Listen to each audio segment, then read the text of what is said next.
మనం చూస్తున్నాం ఏపీలో చంద్రబాబు నాయుడు గారు విజన్ 2047 అంటున్నారు. రైట్, ఇది ఒక వర్షన్.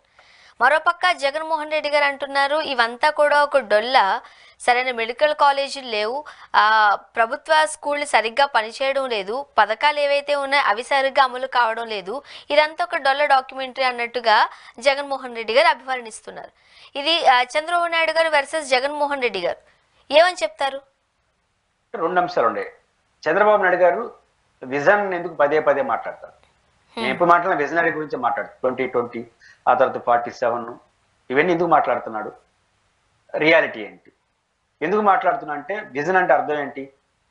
దూరదృష్టితో కూడుకున్న ఒక ప్రణాళికాబద్ధమైన కృషి, ఒక టార్గెట్ పెట్టుకోవడం, దానికి అనుగుణంగా బండి నడపడం. ఇది చాలా గొప్పది. విజన్ అంటే ప్రజలకు విశ్వాసం, గౌరవం ఉంటుంది. విజన్తోనే పనిచేయాలి ఎవడైనా, అందులో ముఖ్యమంత్రి. రెండు, జగన్మోహన్ రెడ్డి గారు విజన్తో ఉండడని ఒక ముద్ర వేసి పెట్టారు. తన ప్రత్యర్థికి విజన్ లేదు, నాకు మాత్రం విజన్ ఉందని చెప్పడం ద్వారా ప్రజల ఆకర్షణ చేసుకోవడం ప్రైమరీ లక్ష్యం. ఇది మంచిదే రాజకీయంగా. అయితే చంద్రబాబు గారి విజన్లో విజన్ ఎంత ఉంది అనేది ఇక్కడ అసలు విషయం. చంద్రబాబు నాయుడు గారి విజనరీలో రాష్ట్రం ఒక విజనరీ, దేశం ఒక విజనరీ, ప్రపంచం అంతా ఒక విజనే ఉంటుంది. కానీ చంద్రబాబు గారు ప్రపంచ విజన్ బాగా చూస్తాడు, కానీ ఆంధ్రప్రదేశ్ విజన్ ఏంటనేది ప్రశ్న. ఇప్పుడు ప్రపంచవ్యాప్తంగా విజన్ అంటే అర్థం ఏంటి? ఉదాహరణకు చంద్రబాబు గారు 2020 చెప్తున్నారు, ఐటీ. ప్రపంచం అంతా భవిష్యత్తులో ఐటీ అవుతున్న విషయం ఆ రోజు చంద్రబాబుకి తెలుసు, ఆ రోజు ఉన్న యాక్టివ్ ఉన్న వాళ్ళు ఎవరికైనా తెలుసు. ప్రపంచవ్యాప్తంగా ఐటీ వస్తా ఉంది కాబట్టి ఈయన ఐటీ గురించి మాట్లాడేసి ఇప్పుడు ఏమంటున్నాడు? నేను ఆ రోజు ఐటీ అంటే అందరూ నవ్వుకున్నారు, ఈరోజు అందరూ ఐటీ చుట్టూ తిరుగుతున్నారు. అంటే ఐటీని సృష్టించాడా ఏంది? మరి ఎస్ఎం కృష్ణ గారు బెంగళూరులో, మన హైదరాబాద్ కన్నా బెస్ట్ అయింది ఫస్ట్ బెంగళూరు, ఆ తర్వాత చెన్నై, ఆ తర్వాత 3వ ప్లేస్ హైదరాబాద్. మరి ఎస్ఎం కృష్ణ ఐటీ కనిపెట్టలేదా? డిఎంకే అధినేత కరుణానిధి, ఆయనకి ఇంగ్లీష్ గారు రాదు, వచ్చో రాదు కానీ ఆయన ఇప్పుడు ఇంగ్లీష్ తమిళ్లోనే మాట్లాడతారు. మరి ఆయన పంచికట్టుకుని ఆయన చూస్తే ఏదో పాత మూతుబారి రైతులాగా కనిపిస్తాడు. మరి అద్భుత, చెన్నై మనకన్నా బెటర్గా ఉంది కదా ఐటీ. ఇక్కడ పాయింట్ ఏంటంటే, ప్రపంచంలో జరుగుతున్న ఒక మార్పుని చంద్రబాబు గారు పదే పదే మాట్లాడడం ద్వారా అదంతా నేనే అంటాడు. అది వస్తుంది సమస్య. అందువల్ల ప్రపంచంలో జరిగే విషయాలు మాట్లాడేస్తాడు. ఇప్పుడు లేటెస్ట్ విషయాలకు రండి. రోబోటిక్ అనేది భవిష్యత్తు ప్రపంచం అని మీకు తెలీదా? నాకు తెలీదా? ప్రపంచం అంతా ఇంకా రోబోటిక్కే కదా. అమెరికాలో ఆల్రెడీ మానవ రహిత డ్రైవింగ్ కార్లు వచ్చేసినాయి, భవిష్యత్తులో భారతదేశంలో వస్తాయి. ఇప్పుడు భవిష్యత్తు అంతా రోబోలని నేను అంటాను, అవును నువ్వు అంటావు.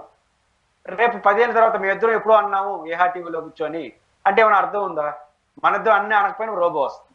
అంటే ప్రపంచంలో జరుగుతున్న ఒక మార్పుని పదే పదే మాట్లాడి నేను అప్పుడే చెప్పినాను అన్నట్టుంటుంది చంద్రబాబు గారి వ్యవహారం. అయితే మీరు ప్రస్తావించినట్టు రియాలిటీ ఏంటి? ఇప్పుడు ఆంధ్రప్రదేశ్కి ఏ విజన్ కావాలి? Robo okay, IT okay, solar విద్యుత్తు ఓకే, ఇది సార్వజనీనమైన విజన్. పర్టికులర్గా విజన్ ఏం కావాలి ఆంధ్రప్రదేశ్కి? నేను రాయలసీమలో ఉన్నా. రాయలసీమలో 98 లక్షల ఎకరాలకు సాగు యోగ్య భూమి ఉంది, 10 లక్షల ఎకరాలకు కానీ నీళ్లు పండట్లేదు. 98 లక్షల ఎకరాలకు నీళ్ళు ఎట్టిస్తారు? దానికి అనుగుణంగా వ్యవసాయం ఎట్లా అభివృద్ధి చెందుతుంది? దానికి అనుగుణంగా పరిశ్రమలు, శ్రీ సిటీ, ఒక కొప్పర్తి ఎట్లా వస్తాయి? అమరావతి రాజధాని, దాని విజన్ ఏంటి? పోలవరం ఎట్లా పూర్తుంది, దాని విజన్ ఏంటి? అంటే ఆంధ్రప్రదేశ్లో ఉన్న పర్టికులర్ విజన్స్, అంతర్జాతీయ విజన్ కాదు, ఆంధ్రప్రదేశ్ విజన్ ఫస్ట్ కావాలి. అంతర్జాతీయ విజన్ అవగాహనలో ఉండాలి, ఆంధ్రప్రదేశ్ అవగాహన ప్రైమరీగా ఉండాలి. చంద్రబాబు గారు ఆంధ్రప్రదేశ్ విజన్ కన్నా అంతర్జాతీయ విజన్ బాగా చెప్తారు. కాబట్టి ఆంధ్రప్రదేశ్ విజన్ పట్ల స్పష్టంగా చెప్పాలి, దాని ప్రాక్టికాలిటీ, దాని గ్రౌండ్ కూడా ప్రిపేర్ చేయాలి. కాబట్టి అంతర్జాతీయ విజన్కి ఎంత ప్రయారిటీ, దానికి 10% ఇచ్చి 90% రాష్ట్ర విజన్కి ఇస్తే ఖచ్చితంగా ఆ విజన్ రాష్ట్రానికి ఉపయోగం, మంచిదే. కానీ చంద్రబాబు గారు ఈ విజన్ డాక్యుమెంట్ పెట్టడం ద్వారా ఒక మంచి చర్చను అయితే లేవనెత్తారని నేను అనుకుంటాను. సార్, ఏదైనా ఇప్పుడు సొసైటీలో ఏదైనా ఒక వైరల్ టాపిక్ ఉంది అంటే దానిని చూపించడంలో, దానిని చెప్పడంలో చంద్రబాబు నాయుడు గారు సక్సెస్ అవుతున్నారు. ఒక రకంగా చెప్పాలంటే ఆయనకు అది చాలా పెద్దగా కలిసి వచ్చే అంశమే అవుతుంది. రైట్, జనరేషన్స్ తగ్గట్టుగా అదే మాటను కొనసాగిస్తున్నారు. మేబీ అందులో అది ఆయన స్ట్రాటజీ అనుకోవచ్చేమో పొలిటికల్ గా. దాన్ని ఫాలో కాకపోవడం కూడా తప్పిదమేగా, మనం అలా కూడా ఆలోచించాలిగా. చంద్రబాబు నాయుడు గారు విజన్ రాజకీయాలు మాట్లాడు మంచిది. రెండు, చంద్రబాబు గారు జరుగుతున్న పరిణామాలు ప్రతి దాంట్లో తన భాగస్వామ్యం ఉండాలని కోరుకుంటాడు, అది మంచిదే. అయితే తన రాజకీయ ప్రత్యర్థిగా ఉండేవాళ్ళు ఆ సందర్భంగా దాన్ని ఎటకారం చేస్తారు. ఇప్పుడు జగన్ గారు అంత డొల్ల ఎట్ అవుతుంది? పాయింట్ ఏంటంటే చంద్రబాబు గారి విజన్ కరెక్టే, కానీ ఆ విజన్ ఆంధ్రప్రదేశ్ ముఖ్యమంత్రికి ఏం చేయాలి? ఇప్పుడు ఇవన్నీ చంద్రబాబు గారు అమలు చేస్తాడా? రోబోటిక్ ఆయన కనిపెడతాడా? సోలార్ ఎనర్జీ ఏం చేస్తాడు? దాన్ని అందిపుచ్చుకోవచ్చు రాష్ట్రం తప్ప దాన్ని కనిపెట్టే వ్యక్తి కాదు. దీన్ని చెప్పి మీరు చేశారు కదా, ఇప్పుడు సోలార్ ఎనర్జీ ఉంది, ప్రపంచం అంతా సోలార్ ఎనర్జీ వైపు పోవాలని అంతర్జాతీయ జెనీవా సంస్థ నిర్ణయించారు. ప్రధానమంత్రి నరేంద్ర మోడీ గారు అనుకున్నారు. అంటే బొగ్గు ఆధారిత విద్యుత్ కాదు, అది కాలుష్యం వస్తుంది, ఓజోన్ పొర దెబ్బతింటా ఉంది. దాన్ని అందిపుచ్చుకున్న మొదటి ముఖ్యమంత్రి ఎవరు భారతదేశంలో? జగన్. సెకీ ఉత్పన్నం చేసుకున్నాడు. ఇది నా విజన్ అని ఆ రోజు చెప్పలా, ఇప్పుడు చెప్తున్నాడు. ఇది కూడా విజన్ అని చెప్పడు, నేను ఎప్పుడో చెప్పినాను పోయా అంటాడు. సమస్య ఏంటంటే ఇప్పుడు సెకీ అనే సంస్థ ద్వారా ఉత్పత్తి మనం అనుబంధం చేసుకోవడం ద్వారా భవిష్యత్తులో సోలార్ ఎనర్జీ వస్తుంది, రాష్ట్రానికి 1,00,000 కోట్లు ఇన్కమ్ తీసుకొచ్చాను, వీళ్ళు నాశనం చేశారు అన్నాడు. కానీ అది స్టార్ట్ చేసేటప్పుడు ఇది విజను, అంతర్జాతీయం ఇది, రాష్ట్రం ఇది, ఇట్లా చేస్తే ఉపయోగం ఏ రోజు జగన్ చెప్పాల. అంటే పాయింట్ ఏంటంటే చెప్పాలి కదా, అదే చెప్పకపోవడం కూడా తప్పిదమే అవుతుంది కదా ఇప్పుడు అంటున్నా నేను కూడా అదే. అబ్సల్యూట్లీ. ఇప్పుడు విజన్ అంటే రాజకీయాలు కూడా విజన్. ఎందుకు చెప్పాను కదా, సాగునీటి ఎన్నికల్లో మున్సిపల్ ఎన్నికల్లో మీరేం చేశారో సాగునీటి ఎన్నికల్లో వాళ్ళు అదే చేసినారు. కానీ మున్సిపల్ ఎన్నికల్లో మీరు చేసినప్పుడు మీలాగా గమ్మును కూర్చోలా, మీరు అల్లరల్లరి చేసి పడేయారు మిమ్మల్ని. ఆ అల్లరల్లరి చేసేసి మిమ్మల్ని మొత్తం ఇనానమస్ 10 అక్రమాలు జరిగితే 90 అక్రమాలు అని చెప్పి నిరూపించగలిగినారు. మీరేం చేసినారు? కొన్ని సందర్భాల్లో సక్సెస్ అవుతాయి. స్వర్ణ గారు, మీరు ఎమ్మెల్సీ ఎన్నికల్లో వాళ్ళు పోటీ చేసి గెలవడం కోసం మేము ఎట్ట గెలవము, వాళ్ళు కొట్టేస్తారు అనుకున్నారు, అల్లరి చేద్దాం అనుకున్నారు. చివరికి అల్లరి చేద్దాం అని పనిచేసి ఏకంగా గెలిచి కూర్చున్నారు. కొన్ని కలిసి వస్తాయి. కాబట్టి జగన్మోహన్ రెడ్డి గారు ఈ విజన్ పాలిటిక్స్, ఈ విజన్ రాజకీయాలు విజన్ తోనే కొట్టాలి. విజన్ తోనే, మీ విజన్ ఏంటి, నా విజన్ ఏంటి పోల్చి చూడండి. చంద్రబాబు గారు ఒక విజన్ చెప్పాడు, ఆ విజన్ లో నేను ఎట్లా, నువ్వు ఎట్లా, నా ఇదేం లేదు నీ ఏది, దాన్ని పోల్చి చెప్పాలి తప్ప ఆయన ప్రచారం కోసం చేస్తాను ఒక మాటలో కొట్టేస్తే ఎట్లా కుదురుతుంది? అండ్ ఇక్కడ ఇంకొక విషయం కూడా ఉంది. ఏదైతే మనం దానిని కనిపెట్టలేమో, ఓన్లీ స్వాగతించగలమో దానిని విజన్ అంటూ చంద్రబాబు నాయుడు గారు చెబుతారు. కానీ రాష్ట్ర ముఖ్యమంత్రిగా ఉండేవాళ్ళు చేయాల్సినది సాధారణంగా సామాన్య ప్రజలకు ఇవ్వాల్సిన వైద్య సేవలు కావచ్చు, మెడికల్ కాలేజీలు కావచ్చు, చదువు కావచ్చు, పథకాల రూపంలో ఏదైతే వాళ్ళు ప్రామిసెస్ చేస్తారో అవి కావచ్చు, వాటిని అమలు చేయడంలో చంద్రబాబు నాయుడు గారు గవర్నమెంట్ కంప్లీట్గా ఫెయిల్ అయిందంటూ జగన్మోహన్ రెడ్డి గారు దాన్ని మాత్రం ఒక్కి నొక్కానిస్తున్నారు. అది కూడా ఒక రకంగా చెప్పాలంటే ఆలోచించే విషయమే, ఆలోచించగల విషయమే. బట్ ఎక్కడ ఇది జరుగుతుందంట? 100%. ఇప్పుడు ఆంధ్రప్రదేశ్కి ఏం కావాలి? అమరావతి రాజధాని అన్నప్పుడు శివరామకృష్ణ గారు ఒక అద్భుతమైన కామెంట్ చేశాడు. ఆంధ్రప్రదేశ్ అంటే ఒక మహానగరం కాదు ప్రజెంట్ ఆంధ్రప్రదేశ్ కావాల్సింది. ఆంధ్రప్రదేశ్ వివిధ ప్రాంతాల మధ్య, వివిధ వర్గాల మధ్య సమతుల్యత లేదు, అందరూ ఈక్వల్ డెవలప్మెంట్ లేదు. రాయలసీమ ఒక రకంగా ఉంటుంది, ఉత్తరాంధ్ర ఒక రకంగా ఉంటుంది, మధ్య కోస్తా ఒక రకంగా, గోదావరి ఒక రకంగా ఉంటుంది. ఈ ప్రాంతాల మధ్య సమతుల్యత సాధించాలి, అభివృద్ధి మధ్య సమతుల్యత సాధించాలి, క్లస్టర్గా విడగొట్టాలి, రాష్ట్రాన్ని ఒక మోడల్గా అభివృద్ధి చేయడానికి ఇప్పుడు నగరం కాదు కావాల్సింది, నీటి ప్రాజెక్టులు, ప్రాంతాలు, ఇవన్నీ చెప్పినాడు. అంటే అర్థం ఏమిటంటే అదే పర్ఫెక్ట్లీ కరెక్ట్. ఈరోజు ఆంధ్రప్రదేశ్కి ఏం కావాలి? నేను చెప్పాను, రాయలసీమలో 98 లక్షల ఎకరాలకు నీళ్లు కావాలి, గోదావరి జిల్లాలో కృష్ణా డెల్టాకి పోలవరం పూర్తి కావాలి, ఒక మంచి రాజధాని ఉండాలి. వాళ్ళు చెప్పిన మహానగరం రాజధానితో అన్ని కాదు. విశాఖపట్నం సిటీ అభివృద్ధి ఎట్లా చేయాలి, గ్రామాల నుంచి పట్టణాలుగా మారుతున్న సందర్భంలో పట్టణాలు ఎట్లా ప్లాన్డ్గా ఉండాలి, వివిధ తరగతులు, దళితులు ఒక రకమైన అభివృద్ధి, అగ్రకులాలు ఒక రకమైన అభివృద్ధి, దీంట్లో మళ్ళీ తేడాలు, మహిళలకు పురుషులకు అంటే మన రాష్ట్రంలో ఉన్న పర్టికులారిటీస్ ని దృష్టిలో పెట్టుకొని పర్టికులర్ విజన్ ఉండాలి. దీన్ని ఎట్లా పూర్తి చేస్తాం, ఎట్లా ఇప్పుడున్న పరిస్థితి నుంచి 5 ఏళ్ళు ఏం చేస్తాం, ఈ విజన్ ని చంద్రబాబు గారు చెప్పకపోగా ఒకే ఒకటి చెప్పేస్తారు, ఆంధ్రప్రదేశ్ అంటే అమరావతి, అమరావతి ఆంధ్రప్రదేశ్ అంటే పోలవరం, ఈ రెండు అయిపోతే రాష్ట్రం బాగుపడిపోతుందని విజన్ చెప్తున్నాడు. ఇది పర్ఫెక్ట్లీ రాంగ్. అమరావతిలో ఒక మహానగరం నిర్మిస్తే ఒక అభివృద్ధి ఉండొచ్చు, పోలవరం పూర్తయితే ఒక ప్రయోజనం ఉండొచ్చు, కానీ 2 పూర్తయిన రాయలసీమకు చొక్క నీళ్ళు రాదు. మళ్ళీ రాయలసీమ పరిస్థితి 40% భూభాగం ఉన్న ప్రాంతం.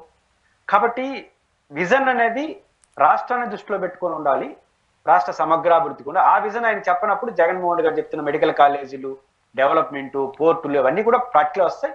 ఖచ్చితంగా దీని మీద చర్చ జరగాల్సిన అవసరం అయితే ఉంది. ఇప్పుడు చంద్రబాబు నాయుడు గారు ఫోకస్ అంతా కూడా పోలవరం పైనే పెట్టారు. సో దానికి సంబంధించి నిధులకు సమీకరణ కావచ్చు, లేకపోతే ఆ కార్యక్రమానికి సంబంధించిన పనులు కావచ్చు, చకచకా సాగిపోతున్నాయి అంటూ కూడా మనం ఈరోజు న్యూస్ పేపర్లో చూసాం, రైట్? అంటే పోలవరం బహుళార్థిక project, no doubt at all.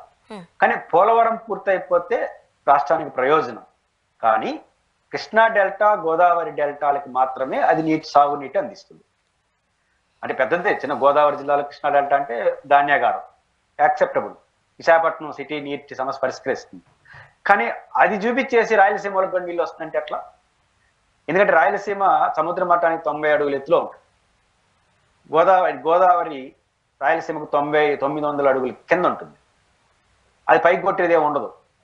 అసలు రాయలసీమ గుండా వస్తున్నట్టు తుంగభద్ర, కృష్ణా నది వందల వేల టీఎంసీలు కింద పడిపోతున్నాయి. కాబట్టి ఇప్పుడు రాయలసీమకు కావాల్సింది పోలవరం, రాష్ట్రానికి కావాలి. రాయలసీమకు కావాల్సింది పోలవరం ప్రయోజనం కాదు. రాయలసీమకు కావాల్సింది తుంగభద్ర, కృష్ణా నది నీళ్లను శ్రీశైలం నుంచి డైవర్ట్ చేసుకొని పోతిరెడ్డిపాడు ద్వారా, సిద్ధేశ్వరం ద్వారా, గుండ్రేవుల ద్వారా, గాలేరు నగరి, అంద్రేనివా ఈ కాలువల నిర్మాణం ద్వారా, చెరువులు పూర్తి చేయడం ద్వారా రాయలసీమ ప్రాంతానికి నీళ్ళు ఇవ్వాలి. ఇది చేయకుండా 100 పోలవరాలు కట్టినా రాయలసీమకు నీళ్ళు రావు. మరి దీని గురించి ఎందుకు మాట్లాడట్లేదు? ఈరోజు పోలవరం పూర్తి చేస్తా, రేపు రాయలసీమ అన్నా ఓకే. కానీ పోలవరంతోనే మొత్తం అయిపోతున్నట్టు మాట్లాడితే మాత్రం మళ్ళీ రాయలసీమకు అన్యాయం చేస్తుంది. మళ్ళీ ఉత్తరాంధ్రలో సుజల స్రవంతి కావాలి, పల్నాడు ఏరియాకి వేరే కావాలి, నెల్లూరు జిల్లాకి వేరే కావాలి. కాబట్టి ఇవన్నీ ఖచ్చితంగా మాట్లాడాలి. అమరావతి రాజధాని ఓకే, పోలవరం ఓకే, కానీ ఆ రెండు అక్కడ డెవలప్మెంట్కి ఉపయోగపడుతుంది. అవే రాష్ట్రానికి అంత సర్వస్వం అని చెప్తే మాత్రం ఇతర ప్రాంతాలు నష్టపోతాయి. రైట్. అండ్ మనం ఈరోజు వార్తాపత్రికలో చూడొచ్చు, వైఎస్ జగన్మోహన్ రెడ్డి గారి సారథ్యంలో ఉన్నప్పుడు జిఎస్డిపి కూడా పెరిగింది. రైట్. సో ఇది ఎందుకు ప్రజల దగ్గరికి తీసుకువెళ్ళడంలోనో లేకపోతే ప్రజలకి దీని గురించి వివరించడంలోనో ఎందుకు ఫోకస్ పెట్టట్లేదు జగన్మోహన్ రెడ్డి గారు? ఒకటి, ఆయన ఎందుకు ఫోకస్ పెట్టలేదనే ముందు ఎందుకు జిఎస్టీవి కానీ జిఎస్టీ వసూల్లో మనం జిఎస్టీ వసూల్లో 10వ ప్లేస్ లో పడిపోయాను అని ఈ మధ్య కాలంలో ప్రభుత్వ లెక్కలే చెప్తాయి, బడ్జెట్ గణాంకాలు.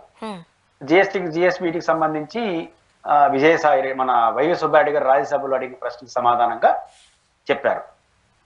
2014 నుంచి 19 వరకు చంద్రబాబు గారు అధికారంలో ఉన్నారు, ఆ తర్వాత జగన్ గారు, ఆ తర్వాత ఇప్పుడు చంద్రబాబు గారు. క్రమబద్ధంగా పెరుగుతుంది. 2014 నుంచి 19 కన్నా 19 నుంచి 24 బాగా పెరిగింది. 24 నుంచి 29 వరకు ఏం పెరుగుతుంది, ఏం తగ్గుతుంది అనేది ఇప్పుడు చూడాలి. ఎందుకు పెరిగింది? బేసిక్ గా ఆర్థిక శాస్త్రవేత్తలు చెప్పే మాట ఏంటంటే, ఒకానొక యాంగిల్ ప్రజల జేబులో డబ్బులు ఉండాలి. ప్రజల జేబులో డబ్బులు ఉంటే వెంటనే వాళ్ళు కొనుగోలు చేస్తారు. కొనుగోలు వచ్చినప్పుడు జిఎస్టీ వస్తుంది. ఆ రకంగా జిఎస్టీ పెరిగితే కొనుగోలు శక్తి పెరుగుతుంది.